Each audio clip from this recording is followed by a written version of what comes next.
You guys, welcome to another episode of What's Your Issue? My name is Troy McEady. And I'm Dara Laine. Hi, Troy. Hi, audience. Hi, girls. Hi, gays. Hi, thems. Hi, theys. Hi, men. Dara, how are you? Gosh, I mean, I'm okay. I've been in a flurry doing taxes, which I left at the last minute. But after a particularly terrible few evenings, I have come to decide that I now identify as an organized she/her who is about to invest in some organizational equipment. And Okay, so we're buying folders, we're buying tabs, pens, things like that. things of that nature, file cabinets, like the whole thing. And I'm just gonna really inhabit the woman that I should be.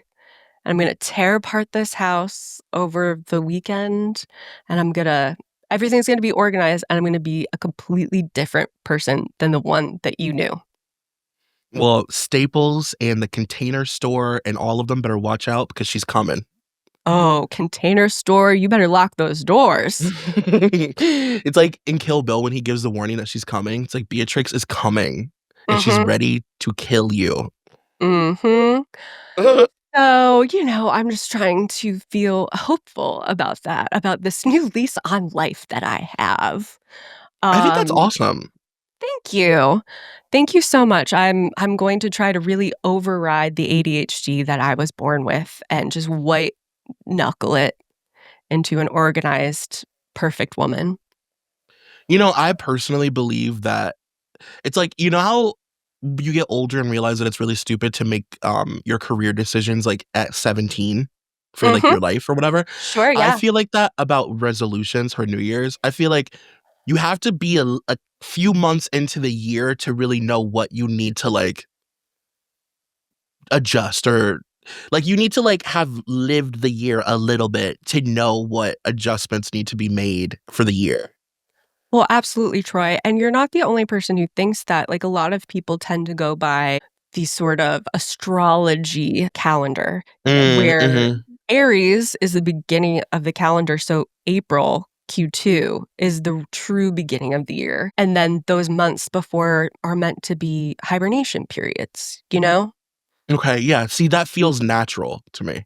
Exactly. And that is how I feel as well. I'm always like, this year, January 1st, I am going to be everything I've always wanted to be. And then that doesn't pan out, and I actually start to get on a roll towards April. So I'm just Yeah, like leaving that behind. And yeah. I work on a 3-quarter system now. So I think I'll that's have to let amazing. the IRS know that that's how things are going to be working. Hey, by the way, boys, I'm on my own schedule, okay? I think that's chic. Thank you. Thank you so much. How are you, Troy? I'm good. I just got back to New York. I was in LA for a month You were? and And you didn't I talk? was I ignored Dara the entire time. Mm-hmm. Um no, we I got to like experience Coachella with you for the first time because I'm always like going, or if I'm here, it's like I'm like going crazy and running around like a chicken with my head off to like go there. And we Yeah. had a little Coachella. We had two Coachella watch parties for Saturday and Sunday. And that was like really fun. It was really fun. I loved it, and it had been so long since I've stayed up till, like, 3 AM with you. It I wasn't was like, you know? you and Nate both stayed up. Like I couldn't believe it. Like you were up until like 3:30 in the morning. I was very proud of both of you. Thank you so much. Yeah, if there had been a hot tub somewhere in my living room, then all bets are off. It would have been 6 AM. Oh my god, a hot tub, a half wet pack of cigarettes, Oh some god. uh some wine that's been out too long. Mhm, Let's call the whole mhm. thing off. But yeah, it was fun, and I I had watched Coachella last year, but not so intently, and it was fun having you there as well to, like, I don't know. It felt like more an event. Did you have a favorite Coachella performance that we watched together? It's hard to say. I mean, I really did love Blood Orange. Like, I felt like I had a placebo effect Molly rolling experience. Um, but I love Justin and I love Sabrina. Yeah, I mean, I really enjoyed everything, you know? Yeah, me too. I will say I think I've never watched Blood Orange live, like, I've never seen them in person, Mhm, and I've, like, always dreamt about seeing them in person because 'cause they're one of those bands that's, like, they're a sure thing, like, they always sound good, they always sound like the album, like, they're just, mhm. like you're guaranteed to probably have, like, a positive experience, um, so I've always wanted to see them, and I felt like Coachella was the closest I've ever had to a real live Blood Orange moment because they were so he is just my everything, and it was, like, fun watching you experience Blood Orange and, like, have, like, a true, like, physical reaction. Yeah. Well, I had started listening to Blood Orange a couple months ago because of you, actually. I was like, "I'd like to familiarize myself more with Blood Orange." Troy, I believe you said that when I've asked you, like, what artist you would want to be if you just, like, had the musical ability to be any Mhm, artist, and you said Blood Orange, so I was like, "I would like to be more familiar." And I, of course, enjoyed it, but I didn't exactly sink my teeth into it, but then when we mhm. watched Coachella, I feel like I heard the songs differently, and I just understood like, what it was supposed to be and everything, and now I'm just like, I'm in. I get that because that band it's like the mechanics, it's like you think that it's just him, but it's like him Mhm. and a couple guys, and they have a similar voice, and then there's a woman. It's like he calls himself Blood Orange, but he's a band, but the band is always ever changing, so I do Yeah, think it's a visual experience that kinda helps you get, like, locked in. yeah, and now I'm in, and also, I will say, thanks to Justin Bieber and Mhm. his performance, I'm now a proud believer. It only took you half your life, Yep. but you are finally here. You're finally a believer. Well, I guess that kinda teases what we're talking about today, but should we talk about the Coach like, what did you? Because I don't think there's ever been a more polarizing Coachella performance. I've never heard people be so extreme, either loved it or thought it was, like, the biggest spit in the face, disgraceful, distasteful mess. I fucking loved it.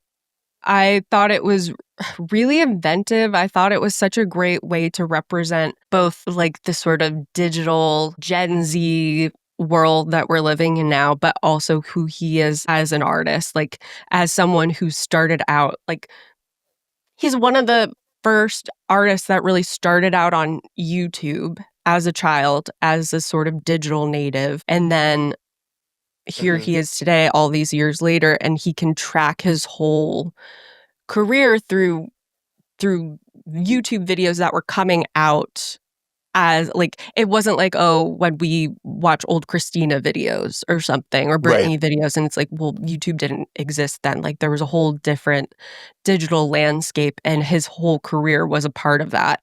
I thought it was like a really great nod to that. And I also think it for the people who don't like it, I mean, if you wanted to hear those songs, did you think that he was going to just sing them the way, like, he sung them in the past? Like, you got to have him performing the songs, but then he also got to perform them the way he is as an artist today.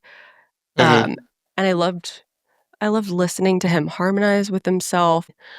Um, I thought it was a really personal performance. So, the people who don't like it, it's just is there much other argument than women have to do way more?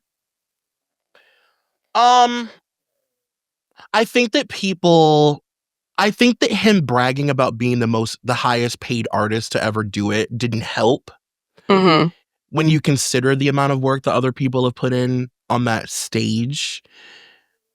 But I guess I was like, I really liked it, but I also was like kind of split. Like I wasn't as far on the Richter scale of loving it as the people who Yeah. did love it, but I liked it and I also understood why people were upset by it. Um, I guess starting off positive, like I agree with you. I thought it was like such a perfect representation of just like where he is as an artist now. Mhm. And it was unapologetic. It was like true artistry to go up there and do what you really believe in and not what he's done his whole career, which is just do the thing, the pyrotechnic flying on wires with angel wings, having 8,000 dancers and wearing Yeah. fucking platform purple sneakers. Like he's done all of that and a lot of it probably against his will. And like this is Yeah. like him stepping into this era of him being like a real, not to say that he wasn't a real artist before, but like a different kind of artist where he's like his artistry is like unwavering and like unapologetic and And it's on like his terms. yeah, it's like finally on his terms for the first time in his whole life. Like I thought it was it spoke to more than just like what was being presented. Like it was like a statement in my opinion. Mhm. And I thought it was really cool watching him like it was like watching YouTube videos with your friend in your living room and like Yeah. having like the best time. Like he was giving like a really as intimate of a performance as you can give at something as massive as Coachella. It was like a House of Blues performance like on this huge stage. And I thought that that was really cool and sweet. But I also understood it's like, him bragging about being paid that much like didn't help.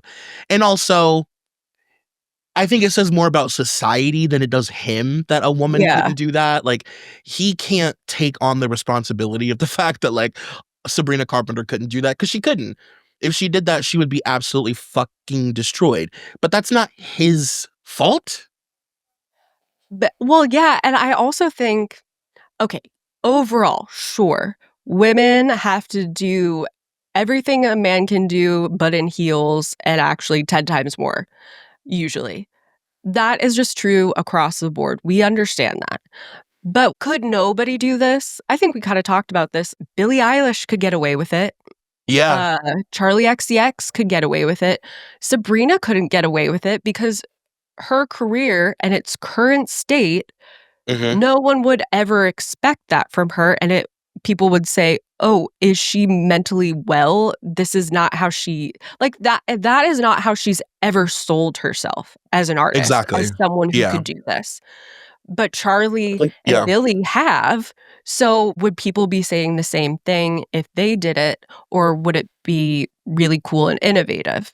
Um, poor men, but But it's I don't true. I Like, don't that's know. it's not it's expected that Sabrina Carpenter's show at this point will have spectacle. Justin has been trying to tear that down. Like it would be one thing if Sabrina for the past year has been trying to let people know, listen, this is me now. I come Mhm. out on stage in just boxers and I stand there in socks and perform with the guitar, then maybe we wouldn't be so surprised. But that's what Justin's been doing. Like he's been trying to show people. I think that Grammy's performance was like a real like, hey, we're in a new Wikipedia chapter, like Yeah, there's a new tab. Like we've created a yeah, new category because this is it now. Like I'm not doing any of that crazy shit that I used to do. And yeah, I mean, I think that people are just are they expect a lot from Coachella now. And like that also is just so insane. Like yeah. just the spectacle that Coachella has become. And to me, it kind of feels more like the VMAs now than anything. Oh my god, yeah. Well, and the way they shoot it now, and it's so the production value. You guys made a really good point that I like wouldn't have thought about. Maybe because this was my first year watching it like on TV. Mhm. Um, that and I saw other people then saying this after I heard you say it, which was that it feels like Coachella now is catering to people at home more than people that go because it's such a huge spectacle. Like they're not really doing the performances necessarily for the people that are there. It's Yeah. like for the people watching it on the live stream, which is really interesting. Yeah, and at the very end, they showed the control room, and it looked like, like Saturday Night Live or something. There's Yeah. all these people running the boards, and I don't think they ever I mean, I could be totally wrong, but I don't think they ever showed that before. Like, it looked as if it was, "Hey, look at this. This is a well-oiled machine, like, we are Mhm. upping this, so it's not just stick a couple cameras at the stage. No, we're doing drone shots, we've got it all." Yeah. Every performance is getting that sort of treatment, especially the headliners. I don't know. I also took an edible when I watched Justin, which some might say, "Oh, Dara, like, that made you like it more than you should've." But I would say it made me see it the way, art is meant to be seen, and I was Mhm. very moved by it, to see him singing with himself and to really, like, think about how his career has evolved, but also to, like, see side by side, like, how young he was, and I Yeah. don't know. I think that people get a little too hung up these days on comparing apples and oranges and not just, like, enjoying something for what it's supposed to be in a vacuum. And also with being the highest paid artist, like, sure, maybe don't brag about that, but also that doesn't mean because you're a higher paid person that you have to do more or work harder. They're paying you more because they're paying for you, and they're paying for the demand of you. Mhm. If that is what you are doing as an artist, like, people are buying, like, you're getting the people who see it can like it or not, but the people that are paying you are paying for the demand that you bring. And, like, did he not bring it? Like, did he not bring the demand? Like, I Yeah. feel like he did the thing. Like, he showed up, it turned into Bieberchella. Like, I saw the videos of all the other merch tents being completely empty, and his was insane. Like, I mean, if anything, like, uh, all of the rest of Coachella kind of suffered because the Justin effect was so strong that it was as if he was the only thing there. Like, I I I don't know. I feel like people are just being very the expectations of Coachella now are so crazy. It's like gone are the days where you would go there in H&M and, like, be walking next to Katy Perry and Sky Ferreira, and then you'd go, like, watch, whoever, and it was like nothing was a big deal. You know what I mean? Yeah. I don't know. I think people need to temper their expectations a little bit because if you want an authentic performance from someone, you can't put a gun to their head and say, like, "Well, no, this actually has to be an enormous spectacle or Yeah. else, like, fuck you." Yeah, we need to see you hanging from wires. We need to see you we need fire, we need flames, we need a water thing that you're dancing in. Like, no, he's not that girl anymore. He's been trying to tell us for a long time. Ironically, in the articles that we're about to read, there's some Yes. mention of that. He doesn't want to be that kind of artist anymore, no matter how much. And I felt like him, um, watching the videos and stuff with his fans was like his way of like giving that to them in a sense, but also being like, "I'm not that anymore, but, like, I acknowledge Yeah. that you guys love this version of me, and me too. Let's celebrate it together, but I'm not getting on wires." Yeah. Yeah, it's paying homage, but then also saying, "We're moving on here." I think Mhm. that's great, and I don't know, people need to let artists do their thing. Well, that brings me to a nearly unavoidable question that I have to ask Mm. you. Okay, lay it on me, baby. Ooh, let me just breathe. Dara, what's your issue? Well, I've got 2 issues. Number 1 is "Man Up, Bieber" by Drew Magary, and that is from the June 2012 issue of GQ. And then we also have "The Redemption of Justin Bieber" by Zach Baron, and that is from the May 2021 issue of GQ. And I mean, 2012, 2021, beautiful symmetry. from his childhood, from older years. It's a real mirror to his Coachella performance. And these are both really needy articles. Like they both are They are. they're they're like like I had a really I don't know if I'd say I had a good time or it was fun to read these, but I really was like in it. I was really into both of these articles. I just couldn't believe either of them. They seemed also like really interesting mirror images of each other. Uh, Yes. where the first one, 2012, is really like a typical shithead profile written by a man. It kind of reminded me Oh, a lot of the Glee Rolling Stone interview. Dara, I couldn't stop thinking about it. Okay, thank you. Because there was such a centering of the writer, but in a very like sarcastic, mean-spirited, I'm here to fuck with this person sort of way. And then the the 2021 article was handled with such I would say thoughtfulness, Yeah. um, and really reflection on the part of the writer, and also like really pragmatic on the part of the writer of sort of calling out, like the this is one way to think about it, but there's also this other way to think about it, and kind of giving a really Mhm. compassionate, full view of Justin and fame and all of that. So, I mean, I Yeah. really enjoyed the second one. Also kinda had me a little emotional towards Me the end. too. I was I did like get a little emo. "Tara, are you about to cry?" Wow, you And really are becoming you're a believer. I'm a fucking believer. Dara's recording this in a purple hoodie in her hair. She's cut it into a bowl and she will Mhm. not stop flipping it over her forehead. It's getting obnoxious. I have 2 road eye stickers underneath. She's covered in road milk glaze or whatever the fuck that shit is called.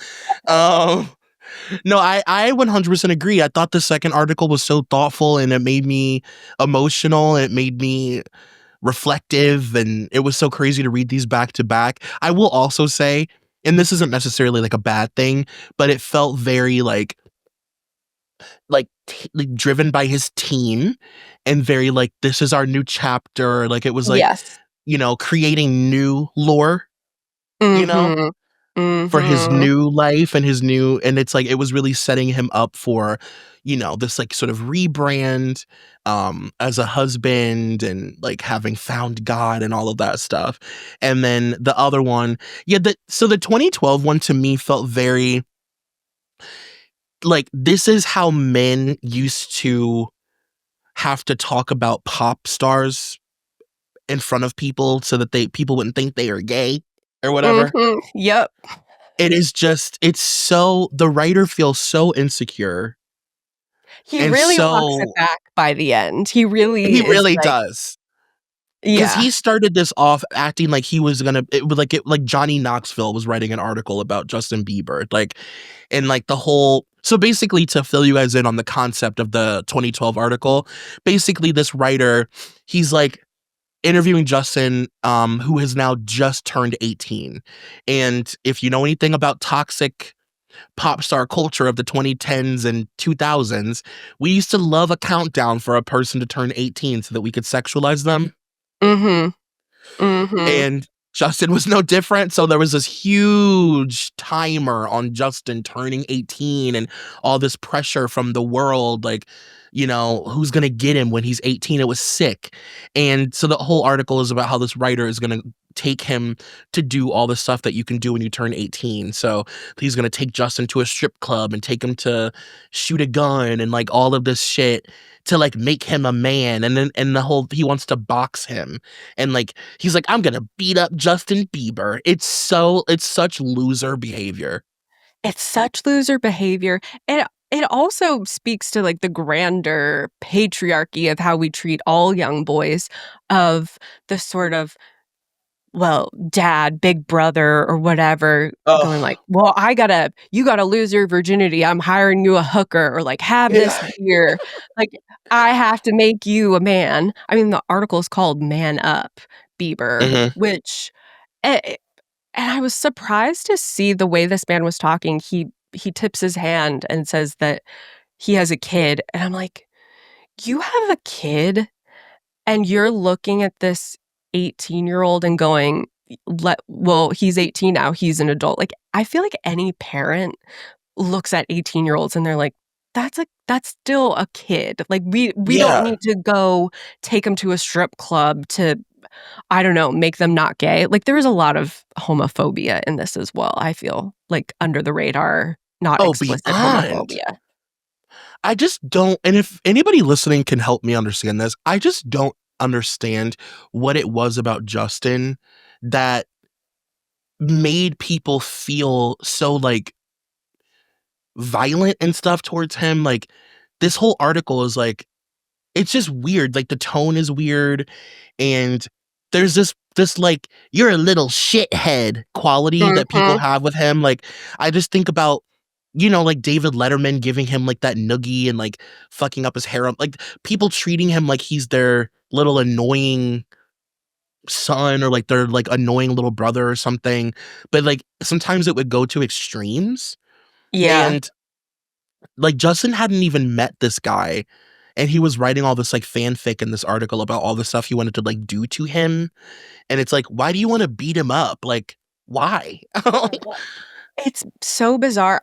I feel like the reason people had that, I don't know, just mean-spirited wanting to noogie him and take him down a peg, it's really I feel like it's a couple things. I feel like, number 1, it's people being really resentful of someone who is that young and is that talented and just immediately successful, and then for him to also be so slight and womanly, Yeah. it's one of the reasons why Yeah. people hate gay people. It's Mm, the proximity to femininity, and I feel like the fact that he's, like, this small kid, and then on top of it, that he's this slight, little boy who kind of looks almost, like, girlish. All these girls are obsessed with him and would do anything for him. I yeah. think that especially with men, I think it really pisses them off. God, it's so weird because it's true, and I don't it's like, yeah, he was, like, beautiful, and I think that men Mhm. didn't know what to do with the fact that they found him beautiful. Yeah. And I'm thinking about it, had we ever seen really a star like Justin up until that point?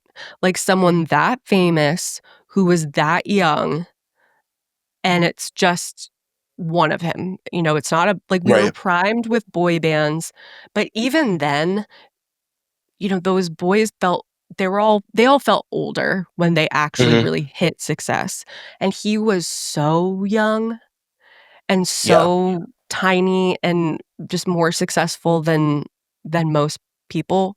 I don't know, can you think of anyone that would be similar to that? I think that you could make comparisons, right? You could make the Michael comparison, of course, like, you could Oh, make the right, yeah. comparison, but I think that Justin is really unique in the sense that so when Justin hit, and I only know this from doing a Justin episode, like, a million years ago for Dunzo, Mhm.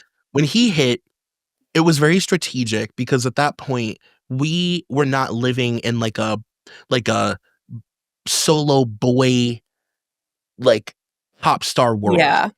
Like, it was like Black Eyed Pea like, the music landscape was very strange when Justin hit, and we were, like, in dire need of somebody like him to fill this, like, void, Mhm. and they knew that, and that's why, like, there was this bidding war on him, like, Justin Timberlake was bidding on him, and Usher was bidding on him, they I mean, they were willing to, like, do anything to get this kid because they knew how desperately we needed somebody like him to fill this empty space in the music industry. So they really just kind of, like, plopped him in where he was needed, and he so Yeah. perfectly fit, and no, I agree, I don't think we'd ever seen anything like him, and the fact that he was, like, this new kind of artist, like you said earlier, the YouTube thing, Yeah. like Bieber mania was so unique. It was like, and I guess the same way that you could say Beatles mania was so unique to them and like Spice Girls mania was unique to them, like Yeah. Bieber mania was so odd and so specific, and it felt so like new world. Like you can become famous now from YouTube. Like, it opened Yeah. up this whole world of new kinds of people that could become famous. Yeah, I guess with Michael too, when he was really young, when he was first coming out, we were living in a variety show culture where that Yeah. was a little bit corny, and I feel probably a more, welcoming environment for young, cute boys to come up in and be introduced, whereas Hmm. there was something I think that some people looked at Justin as, like, "This is corny, and this comes from YouTube, Hmm. like, this isn't real, this is just that newfangled internet ruining Yeah. everything." Manufactured. Yeah. And he did have, I have to admit, he did have a like Bart Simpson, Dennis the Menace quality to him Oh, yeah. that I think made people feel like they could treat him like that. Uh Mhm. but I want to read the like opening of this article because it kind of tells you everything that you need to know about Yep. this guy. It says Ugh. Justin Bieber is now 18 years old, which means technically he's an adult. But the question remains, is he a man? If you laughed, congratulations. You're mean. GQ sent Drew, like, okay. So- I hate this man. I know, he's the worst. GQ sent Drew McGarry to spend one wild night with the Beeb in Los Angeles right after his big birthday, with explicit orders not to come back until we knew the answer. I've been told specifically that I will be able to punch Justin Bieber in the face. It is mid-March and I am standing on the patio outside Conway Studios in Hollywood, where Bieber is recording his new album. And I've been waiting for him for hours. 51 hours to be precise, at least if we're counting the two times that our meeting has been postponed so far. This time, however, I have been assured that Bieber is really coming and that he wants to fight me. He's due to arrive at any minute now, which is good because I can't wait to draw some Canadian teeny bopper blood. What the fuck? That's the opening of this article. I don't understand the impulse of a writer doing a profile to, approach their subject with such instantaneous, I don't know, uh, Like like, hate vitriol? vitriol. I don't understand it. This is not a controversial person at this point. It's not someone who's, a guy who's been Me Too'd or something like that where you can come to him with skepticism, but, like, this is an 18-year-old doing music that you maybe don't like so much, and you're this angry about it? Men I mean, men are always going to be fucking psychotic, but at the Yeah. time, this was like the tail end of men for whatever reason not being able to admit that they listen to pop music. Mhm. Like we've only just recently gotten over that. Men Yeah. just I would say like in the past like 5 years, 5 or 6 years, men have been able to say, "You know what? I listen to Taylor Swift or whatever." Like it just got not embarrassing for them when in reality nobody ever fucking cared. Like nobody ever No. gave a fuck. It was only you guys that were comparing and secretly listening to pop music and secretly knowing the words to all these songs and pretending that you didn't. But this is like a real representation of that toxic culture. Yeah. I have a question for you, I just thought of this. Hmm. So, do you think I feel like, what you just said about it's been, only in the last, like, 5 years or so that men feel comfortable admitting they like pop music. I feel like Mhm. that's also the same with reality TV, and I'm wondering, did they just come up in tandem, or did actually reality TV help usher in the acceptance of pop music? What did Mhm. one help the other? There's obviously outside influences, and that's probably it mostly, but part of me wonders if the fact that, men had to begrudgingly start watching reality TV with their wives and like, "Ooh, it's actually Mhm. pretty good." If that sort of if they as they saw that become more acceptable, if that also helped nudge them towards liking other things. Okay, I have a theory about this. I think I have Ooh, an answer for myself, but I don't know if this is okay, true. 'Cause okay. I've thought about this. 'Cause, like, I mean, I'm sure you can remember, like, back in the day when, like, there were, like, certain housewife shows or, like, Vanderpump Rules was one that men could say that they watched for some reason. Mhm. Um, 'Cause there are hot w girls on it. Yeah, because the girls are hot and, like, Jax is so funny. Mhm. Uh, and, like, Jersey, like, The Real Housewives of New Jersey was one that I always found men could say that they watched, and they would always say, like, "Well, it's because of the guys, like, I love Joe," you know? Below Deck, I think, is a big one too. Oh, yeah, Below Deck. Um, there were, like, exceptions, and Yeah. now I think that because both pop music and reality TV are seen through a different lens, like, pop Mhm. music is now highbrow. Mhm. It's pitchfork.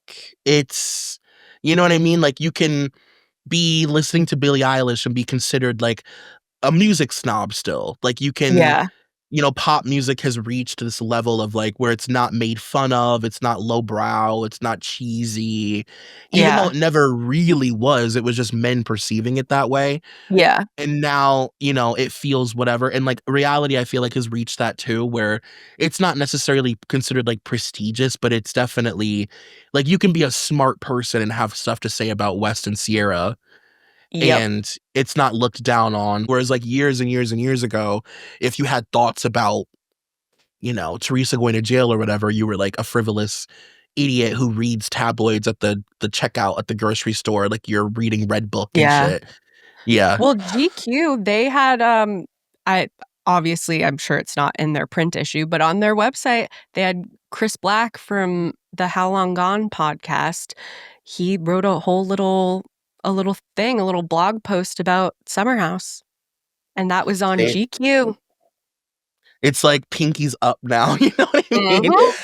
And I think that shows like Vanderpump and stuff helped usher that in. I feel like they'll never get the credit, but they are responsible Yeah. for making reality feel more like something that people can engage in and not be embarrassed about or something. Yeah. Wow, that's so interesting. It really does feel like it was Vanderpump. Like, Yeah, I I do feel like think it that was. just anecdotally, the people I know who started to get into it, it started with Vanderpump. Mhm. And the people that I know that you know that started to get into it, that makes sense. Uh-huh. Eh. Or whatever. Or whatever. That's just a little inside thing for Troy and me. Because our friends don't listen to our work. Um And we prefer it that way. Yeah, don't start. Please don't start. Um, I also just I'm sure that you caught this, but so, like, the interviewer makes, a lot of jokes in this article about how, like, teen musicians grow up to either become, like, a real artist or they fall off the deep end and become a drug addict, then Yeah. proceeds to wanna take Justin to get drunk or find drugs or go to a titty bar, and he's, like, joking about it. Like, he has a whole thing about how it's so actually, I'll just read it to you. So they say, "Justin Bieber is now 18 years old, and when you're a teen superstar who has just turned 18, there are really only 2 options for where you can go next. You can mature into a real artist, or you can swan dive into the pop culture scrap heap with all the other reality stars and drug addicts. A small cottage industry has been erected from around Justin Bieber to make sure he doesn't choose door number 2. So the rebranding of a more grown-up Justin Bieber has begun, with the new album out this month called Believe, which is stacked with ready-made dance floor singles. There's a new haircut, no more stupid bangs, and then there's me. To commemorate the birth of Justin Bieber 2.0, GQ asked me to fly out to Los Angeles and make a man out of him. Never mind that Bieber has already made more money and been offered a finer selection of quality tail than I oh, than you or I ever will. The goal was explicit: get Bieber to experience some kind of rite of manhood. To that end, we proposed to his people any number of insane ideas: drinking, smoking, drinking, going to a titty bar, gambling, drinking, shooting things, drinking, etc. We assumed most of them would be rejected, but that perhaps one might slip through the cracks, hopefully the drinking. I told everyone I knew that I had been handed the prestigious mission turning Justin Bieber into a gin swilling, donkey punching man of the world. So you just write about how it's so easy for people like him to fall into the trope of becoming an addict, and instead of sitting down and talking to him about that or having a conversation about that, you want to take him to a titty bar and get him wasted and turn him into a drunk? You're trying to facilitate a downfall is what you're doing? It's so bizarre. I also would like to know how this was actually brought, like, behind the scenes that GQ brought up to this writer. Like, was GQ actually saying, like, "Let's get this kid drunk," or is this just a flourish that he's adding? I just can't Mm. I don't know. Listen, I'm no prude about underage drinking. I had my fair share, You're like, I'm the cool mom. okay? Uh, don't leave your kids at my house. The margaritas start going.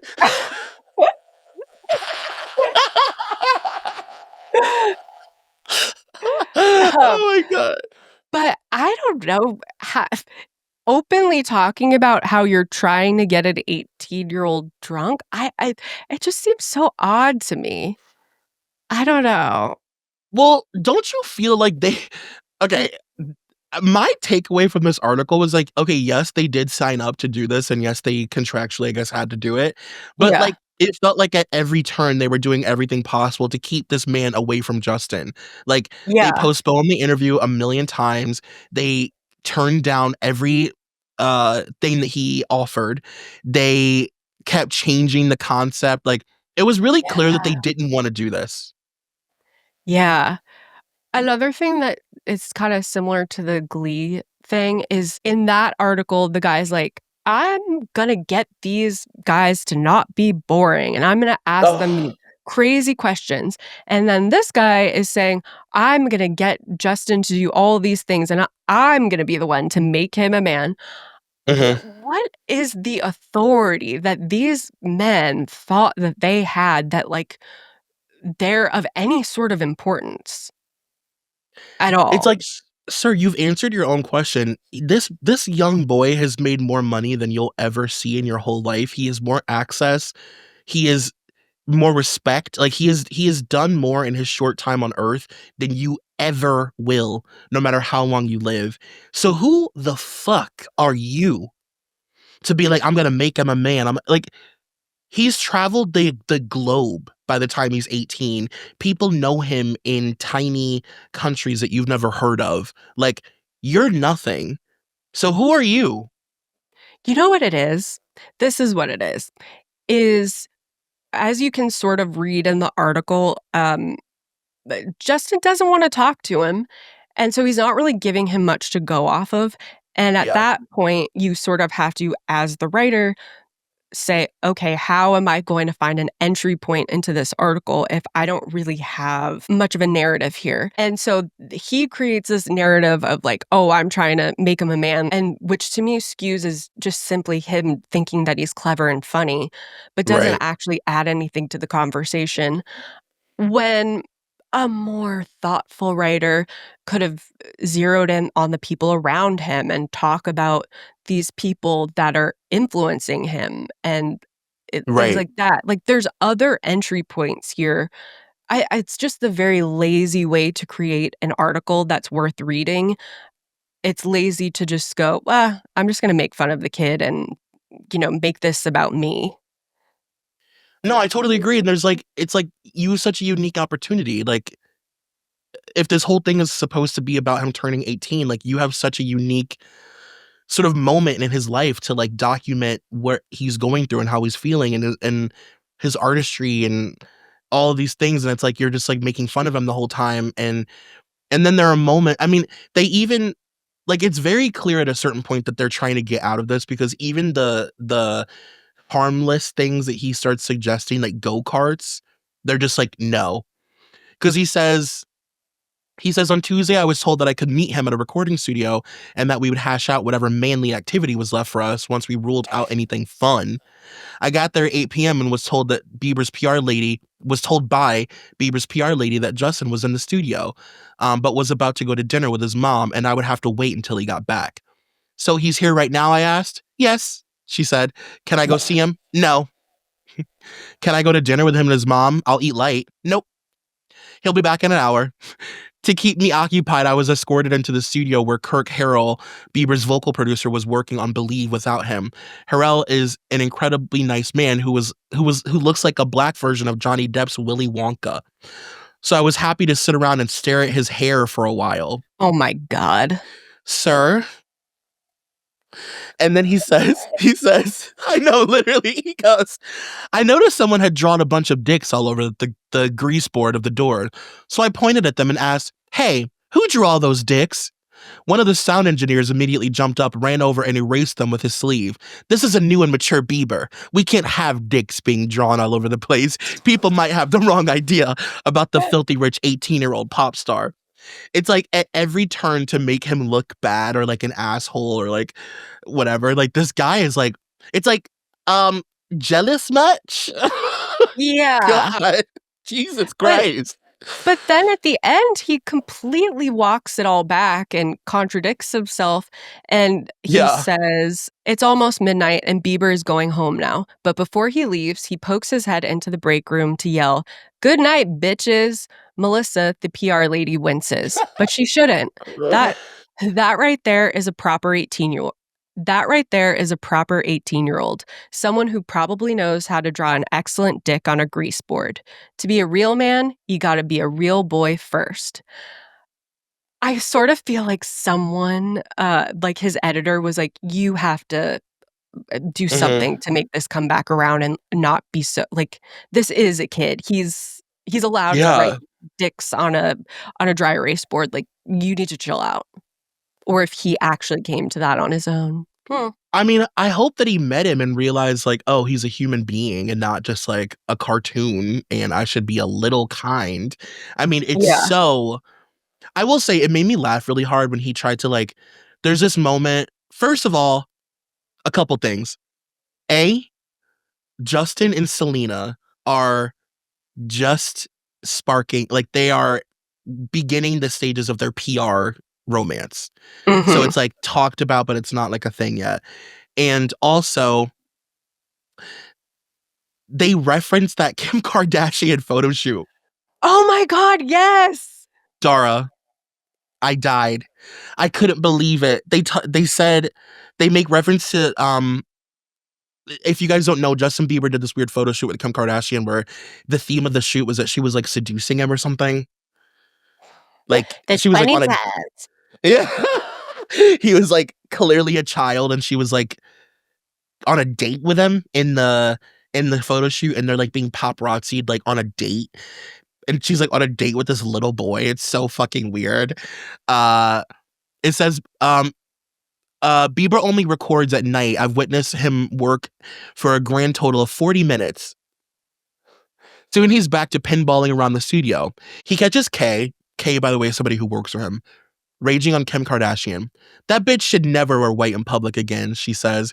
Bieber gets mildly indignant and sticks up for Kardashian. You guys are so mean, bro. People say she doesn't do anything. She actually does do stuff. She works hard. Bieber is, of course, wrong. Bieber is, of course, wrong, but it's easy to see why he sticks up for Kardashian. For one thing, they once did a photo shoot together, which naturally makes them best celebrity friends forever. And he surely knows what it's like to be hated by people who have never met you. Unlike Kardashian, though, Bieber is legitimately talented. He has something to offer the world. He wants to be a real artist. He wants respect. Like, this guy is such a fucking douche. He's such a hater. He He is. I don't like haters, okay? Yeah. It's just like, get a life. Why are you doing this if you're just so if you hate you know, people being famous and you hate, I don't know, just so Like pop exhausting. music. Yeah, like why are you a pop culture writer if you clearly are so like, I don't know, resentful of all of this? Unless you have more to add before we move on to the next one, I will say one of my favorite moments of this whole interview. I think my favorite moment was when Justin went to West Coast Customs. Oh my god. For all the millennials listening, that should have just swerved you off the road a little bit. Justin got a pimped out, like, I don't remember what it was, like a It was a Cadillac or Sprinter something. van. Yeah, a Yeah. Cadillac Sprinter van. A pimped out Sprinter van, like, ooh, everybody's dream. And they had to go to West Coast Customs to pick it up. And Justin like listens to his music at the highest it will go. And I just thought it was so funny. Like him and his team were sitting in the car. The car is like basically about to explode because the music is so loud, and they're all pretending they enjoy it because he's enjoying it. So they're all bobbing their heads with him, but like it's painful. And the writer is like, I'm trying to endure it, but I can't. And then he eventually has to get out of the car because he can't handle it. Well, and then another guy says, I don't drive in the car with Justin anymore. I like my ears can't Yeah. handle it. And then I thought even crazier because I could at least get into the headspace of a little boy doing that. But then Sure. it talks about his mom and how she Yes. had just recently gotten a ticket for playing her music too loud. And someone said, oh, yeah. And she had just gotten this brand new car and has already blown out the speakers twice. Madam, what kind of dopamine deficit are you trying to make up for? What's going on here? No, that I'm so happy you brought that up because I forgot about his mom, that it like runs in the family. That made me literally like, I don't know why I thought that was so funny. Like, and them all pretending that it doesn't bother them, that the music is like making their ears bleed. They're like, this is great. I wonder how that's Ugh, affected his hearing. I Any know. any any true believers out there who've heard tell on this, like let us know. I just can't imagine consistently listening to music at that level where you're blowing out speakers. It's like, oh, couldn't be me. Is there anything more 2012 than going to fucking West Coast Customs to get a pimped out Sprinter van? Like, what the Sprinter. hell? Justin Bieber could be the next Real Uh, Housewife with no, his literally. Sprinter van. Oh, there was one little quote that made me think of the Katie Holmes article that we Oh. talked about on Patreon, where she goes, "That's my man, that's my man." Um, when during that moment, he starts shitting on the com the competition of West Coast Customs, some other brand, Oh. some other company, and he's like, "Yeah, they suck, blah, blah, blah." And then the guy who owns West Coast Customs is like, "No, I have respect for other Yeah. business owners in my field especially." And he, like, plays it off. Bieber says, "I respect that," he says. To atone, he invites Friedling Friedling House, and the entire West Coast crew into his recording bungalow to listen to the new songs. Quote, "I'm 18 years old and I'm a swaggy adult," he yells. "Come on, swaggy bros. I'm a swaggy adult." I'm literally crying. I can not. God. God, Justin. And then you do something like that. It makes me understand why you were bullied. Jesus Yeah, that's Christ. that one's tough. To hear that one, you go, That's "Okay." that's his little Bart Simpson side that comes out where it's like, oh, he just egged my house. I was trying to defend him. Yeah, God. that deserves a noogie. Just a little Yeah, one. yeah. Yeah, that deserves one Letterman appearance. Just one. Just one.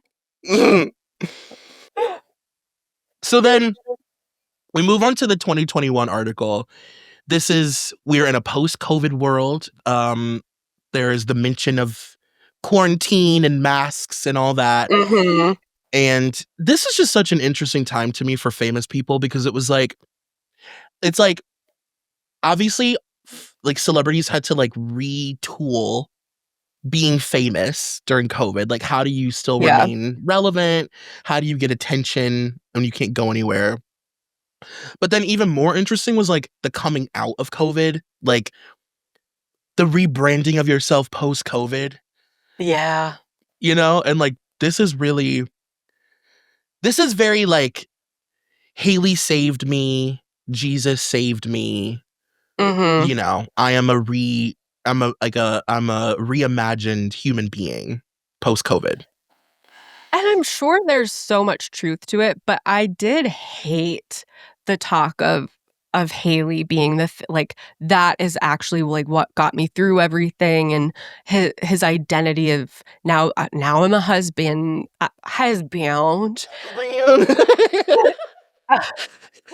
Um, I don't know, I kinda hate that because sometimes wives leave you or they die. And if all of your personal development hinges on outside sources, even a wife, like, I don't know, that it also just feels like so much for little Haley. See, that's the part of it that feels really like PR to me. Yeah. It But feels I like, do think a lot of men think that way about their oh wives. no, I think that they believe it. Yeah, they believe it. They believe it, but I think that they want that narrative to be the story going forward. Like that is like Yeah. that's our new public facing image is like we, Haley was always religious. I lost God. Haley came Mm, into my life again. I found God with her, and now we are God fearing together. And she won't let anything bad happen to me. She's my protector, and like that also just doesn't add up to like the way that we see him treat her in public, which is also like, not good. not good, but it's very like Ellen and Anne Heche. It's like, Oh my god. and you know what I Yeah. mean? Like Anne Heche was so crazy. And then thank God Ellen showed up and saved her. Oh my god, you're right. And like, I get it, like I understand it, but I just think people pe- the people that are listening to this right now that are familiar know that I have not always been the nicest to Haley. I've warmed to her a lot recently. Mhm. But I just think that if you're a particular age, the Baldwin name means something a little different to you than it does for these kids running around. Uh-huh. Oh, yeah, Okay? especially her daddy. Especially her pappy, okay? She Okay? is the daughter of Stephen Baldwin, and it If you will could imagine there's never. a worse Baldwin, there Oh, is.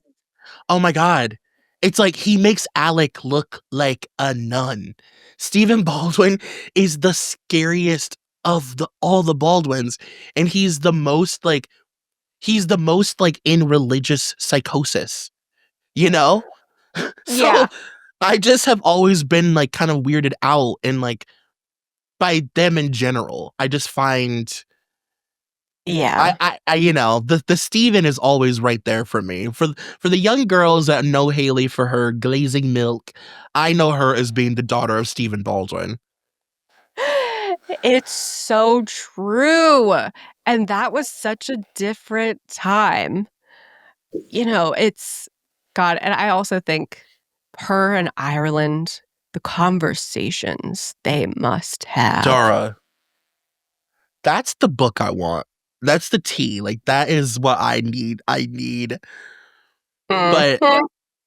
yeah, this is very like the whole article is about how he's like found God again and like, you know, like how he like didn't have a normal childhood and all of that and how he's like trying to like basically they say in Seasons, a YouTube documentary series from last year, many theories are floated as to why Bieber can't feel joy, why he struggles to get out of bed in the morning, let alone be a functioning human. No one's ever grown up in the history of humanity like Justin Bieber. No one's ever been that famous. His manager Scooter Braun. Uh-oh. His manager Scooter Braun says in one episode, after Bieber's years of being on stage, standard now this is like I loved this moment. Standard levels of dopamine just don't get you excited anymore.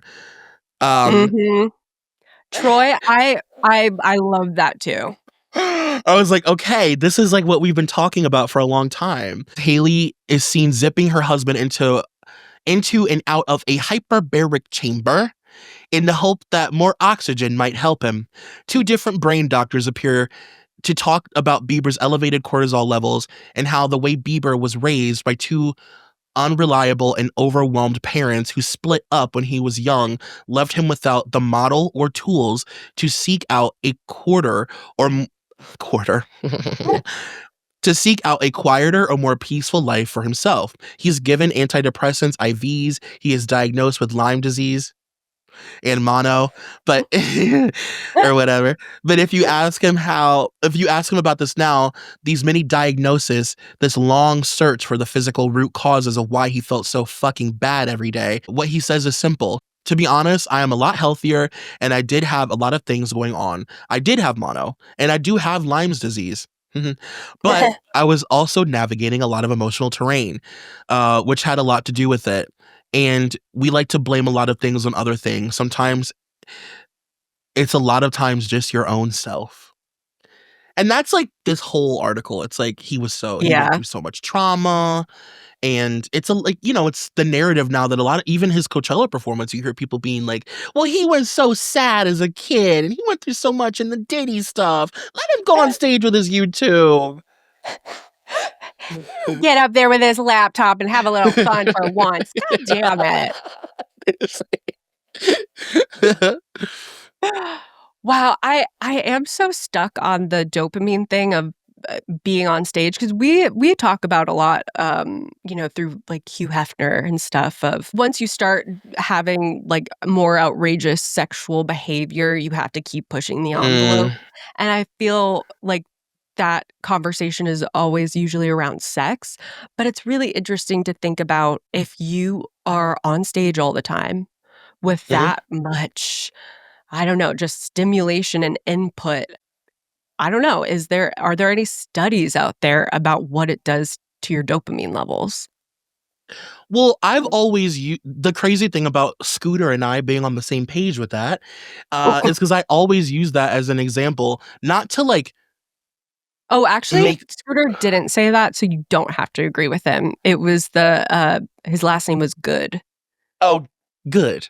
Good. Um, um, I feel like that it doesn't excuse bad behavior, but when I look at child stars that act out Yeah.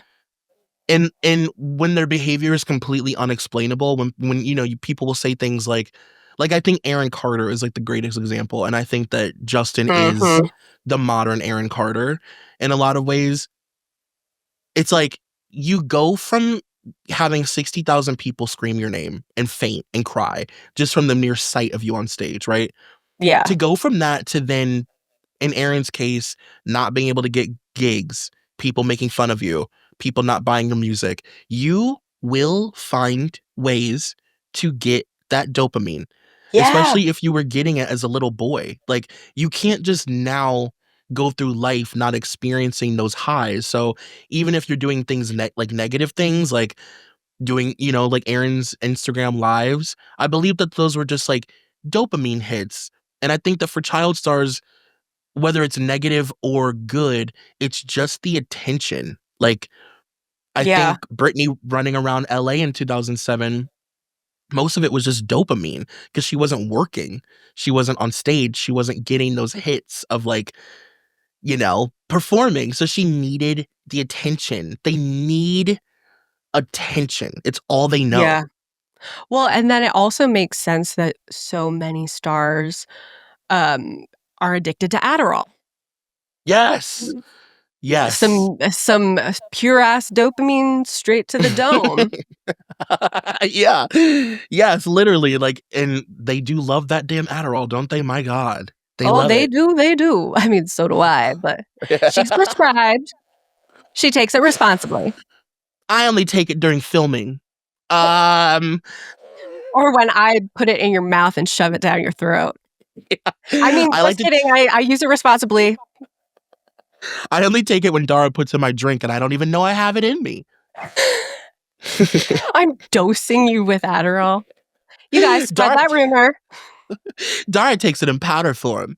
Um, I take it but like no, Metamucil in a drink. yeah, you use a giant scooper.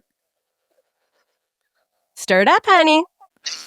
I'm like, I'm able to drink all night and feel nothing. But no, I do think that the Adderall is a really good point because they all Yeah. love Adderall.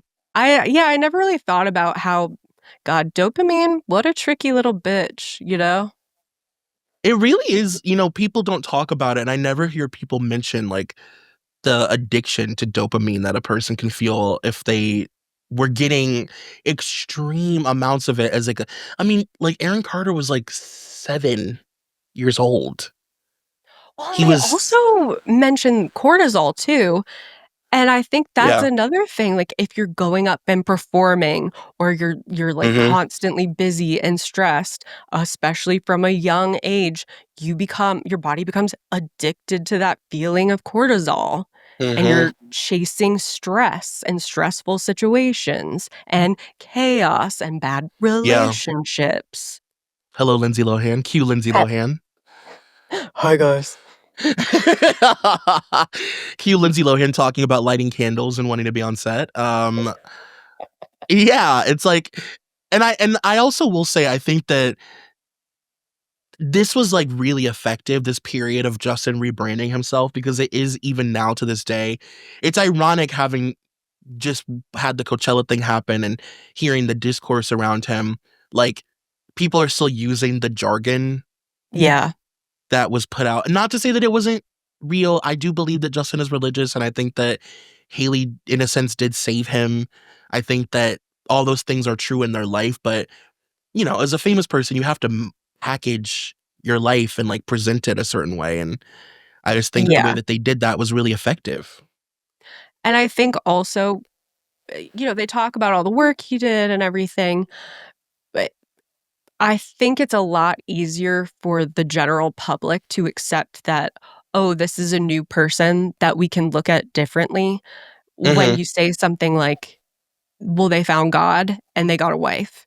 That Yeah. clicks something in the general public's brain of, Yeah. "Oh, okay, I can believe this." Whereas, you could also just say, "I went to therapy and, uh, I took up some Right. breathing techniques and now Yeah. I'm all good."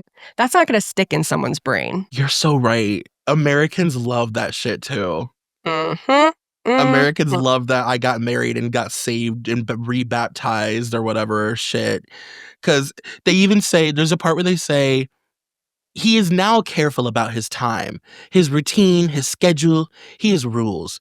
He sets the aforementioned boundaries, builds in breaks. He won't work after 6 p.m. The other day, he tried to head to the studio at 5:30 to work on finishing Justice, and Haley stopped him at the door. She made him stay home. We had dinner together and we talked, he said. We didn't talk about any work shit. We just laughed and watched funny videos. And like, I'm reminded of who I am, not what I do?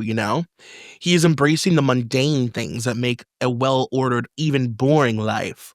I have meetings now, which I was never good at, he says. But now I'm like, okay, in order to be a healthy individual, this is what healthy adults do. They have schedules, they have calendars, they go to their calendar and it's beneficial, right? It's not that it's rocket science, but for me, it's like I've lived this crazy lifestyle and this was just not the norm. It's like exactly what you just said. I feel like you got some OT, some occupational therapies, learning how to use calendars and systems. One thing that hearing that back just made me think of, I wonder if since these are both GQ articles, I found that there were a lot of moments that sort of mirrored the previous article, but showing its opposite. Like, for example, they Mm, use he does not record at night. And in the original GQ article, it's he only records at night. yeah, And then towards the beginning of the article, he talks about how the writer talks about how he's not distracted and he's able to have these long stream of consciousness and he's focused and everything. And in the original GQ article, they talk about how he can't keep a thought and he's going from one thing Mhm. to the other and he's not Mm. focused and he's very ADD. And I think there were a couple other examples as well. And so I wonder if his team looked back and said, okay, what are like some things that we want to correct now that Yeah. we're talking to GQ again? I'm sure they did because that original GQ article is, like, kind of a big deal, like, in his career. Yeah. So I bet they really wanted to correct things, especially like certain points, especially if the writer ended up invoking the previous article. It made me laugh really hard too that in the 2012 GQ, like, because the whole point is to, like, he's being presented as, like, a man for the first time, and this Yeah. is him, like, coming out as a man. He cut the hair, like, it was a big deal, and, like, he still looks like such a little it looks like a little I boy know. who, like, is wearing, like, a Men's Warehouse suit. Troy, when I scrolled and I was like, wait, oh, we're talking about that Justin Bieber? Yeah, That's like, a very young person. he looks so little, like, he looks like a little like, the more they try and they slick his hair back and shit, and then the more they try and make him look mature, the more tiny he looks. Yeah. Um, Whereas in the 2021 GQ, he looks so good. He looked so So good. He looked good, so mama. healthy. He was like a nice healthy weight. He just looked like clean living, healthy, like Mhm. quarantine did wonders for him probably, Oh, yeah. you Oh, know? yeah. I think I'm sure it really helped Haley in implementing the routine and holding it down. Yes, yes, yes. The religious psychosis was able to really seep Mhm. in real good. I mean, realistically, yeah, during a sort of a once in a generation scary life or death event, a Right. lot of people end up finding the old JC in those moments. Yeah, it's true. And, I always as a completely non-religious person, I'm always fascinated by when people it's like I can look at him and I look at his family and I look at Haley and I look at Stephen Baldwin and I can be like, "Wow, I would never myself want to be, in any sort of like I just religion is more scary to me than it is anything else. It like kind of Yeah. freaks me out. But it's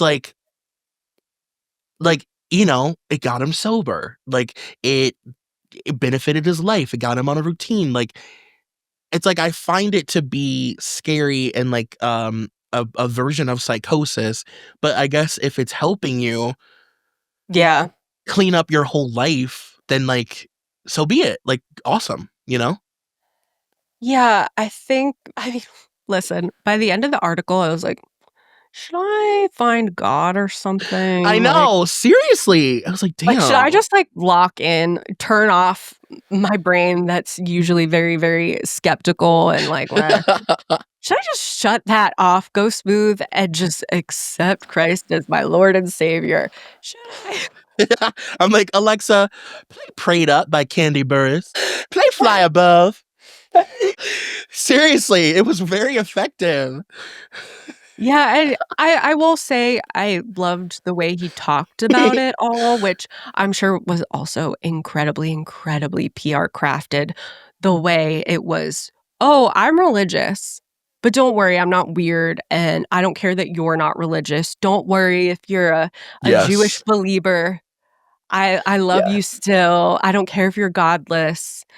Um, and I do not subscribe to the man who represents God, like, I'm not about pastors anymore. Mhm. It was very, "Oh, no, he's not religious per se, he's living like Christ.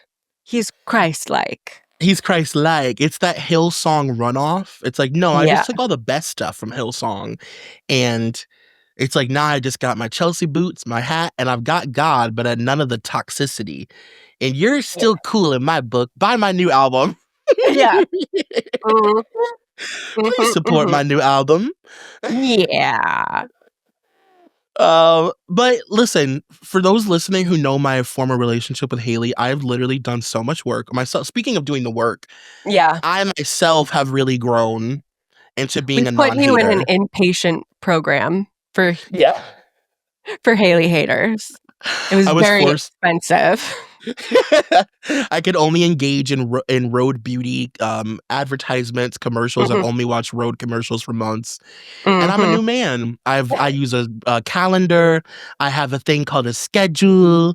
I Oh, use we got you on a Siri. schedule, baby. It's fun. There's this thing that normal people do. It's called using a schedule. It's really cool. I do Oh. things like have meetings. Oh, what he's like, "I do meetings now." Like, "Oh, you weren't doing those either?" Like having a simple meeting is like, have you done the work? My God, he was the Tasmanian devil. God, can you imagine some of the stories of his team, like, having to nail that kid down? One I day, guess one they of talk them, about it in the article where he talks about how, they were supposed to go to the Today Show, and he was in Toronto, and he's like, "I don't have my passport," and he had hidden it, oh my and God. everyone's scrambling, "We gotta get him a new passport," and then finally he's like, "I got my passport," and then they all go, "Oh, uh-oh, are you okay?" And then they're basically like, Yeah. "Never mind, let's just go do the Today Show, we don't care." Yeah. Yeah, he's like, I was really sad as a kid, and I realized like that like I just had to do something to try and not work so much. Like that is so like that is a really insane thing to say casually.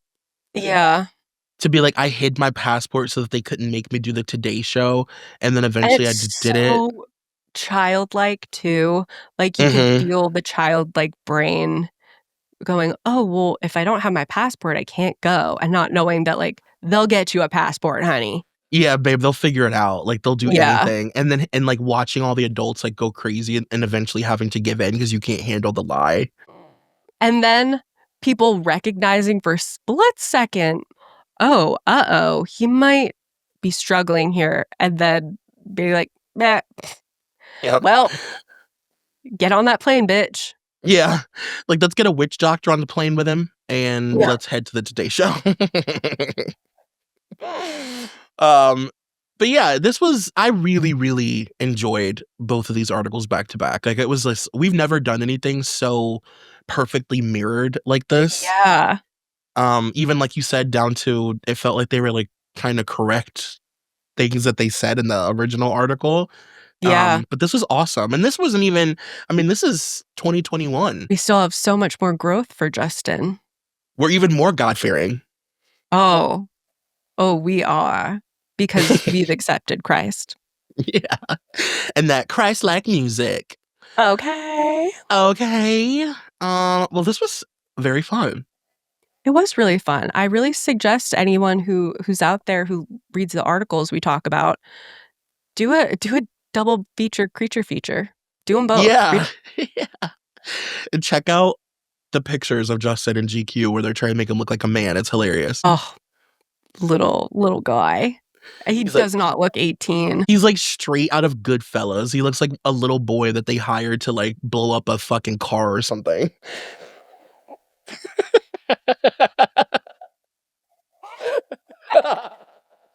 He's like got his hair slicked back with a It's comb and his sleeves are rolled up. It's so like, oh my God. Oh, I love it, I love it. Well, do you got anything else to say?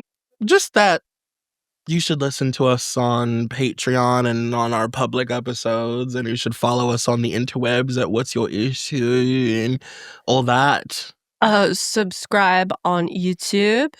Uh-huh. We've got video episodes there.